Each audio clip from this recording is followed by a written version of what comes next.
How to log in into your account on Gate.io application. Are you guys facing issues to log in into your account on Gate.io application? If that's so, then this video might help you out.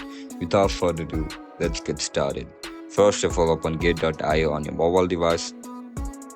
Once you open the app, now tap on Login/Sign Up. In order to log in into your account, you need to have an account first. If you don't know how to create an account on Gate.io application, make sure to check out our guide on how to do it. You'll be provided with multiple options. Just tap on the option that you have created account on.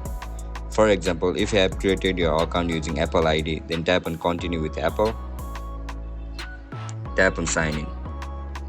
As soon as you tap on Sign In, Gate.io will send you a verification code on email. Go over email. Now write down your code. And that's it, guys. That's how you're gonna log in into your account on Gate.io application. If you guys found this video helpful, don't forget to like, share, and subscribe to our channel. I'll catch you up in the next one. Bye bye.